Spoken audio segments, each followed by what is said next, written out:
নমস্কাৰ সকলোকে মাজুলীৰ অনন্যাৰ অন্য এটি অকণমানি ভিডিঅ'লৈ আন্তৰিক স্বাগতম। আজি ৮ জুলাই। আজি আমি সম্পূৰ্ণ কৰিলো আইনীভাৱে প্ৰতিপত্নী হিচাপে স্বীকৃতি পোৱা দিনটোৰ সম্পূৰ্ণ এটা বছৰ।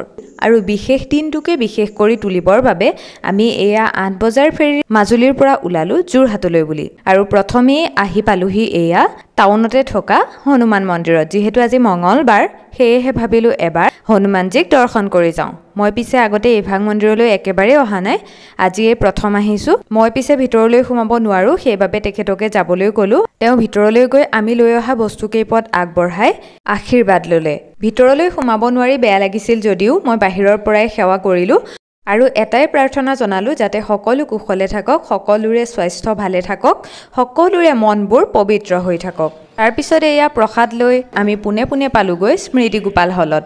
যিহেতু ইলি আৰু আইনক্সত অকণমান দেৰিৰ পৰা শ্ব' আছিল আৰু তেতিয়ালৈ ৰৈ থাকিলে আমাৰ দেৰি হ'ব, সেয়েহে 11 বজাৰ শ্ব' থকা স্মৃতি গোপাল হললৈকে বুলি আমি আগবাঢ়িলোঁ আৰু গৈ টিকটটো কাটি এয়া হলটোৰ ভিতৰত সোমালোঁ।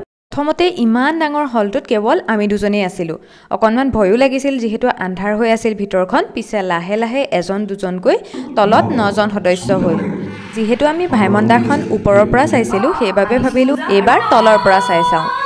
তাৰপিছত এয়া আৰম্ভ হৈ গ'ল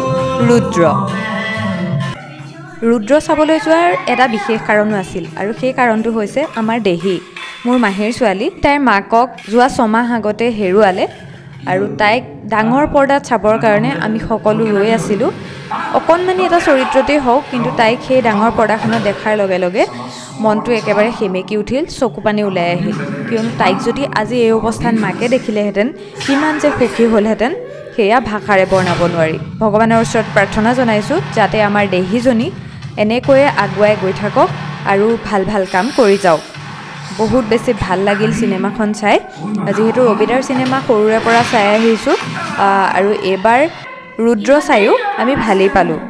সকলোৰে অৱশ্যে মতামতবিলাক বেলেগ বেলেগ, সকলোৱে সকলো ধৰণৰ চিনেমা চাই ভাল নাপাবও পাৰে, কিন্তু আমি বহুত বেছি ভাল পালোঁ ৰুদ্ৰখন।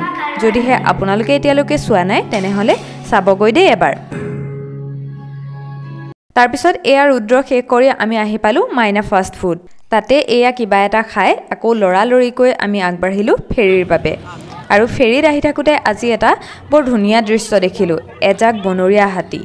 একদম ওচৰৰ পৰা দেখিলোঁ, বহুত ডাঙৰ ডাঙৰ হাতী বহুতখিনি আছিলে। ঝাওবনবিলাকৰ বাবে সকলোবিলাক ধৰিব পৰা নগ'ল, কিন্তু চেষ্টা কৰিলোঁ এই দৃশ্যটো আবদ্ধ কৰি ৰাখিবলৈ।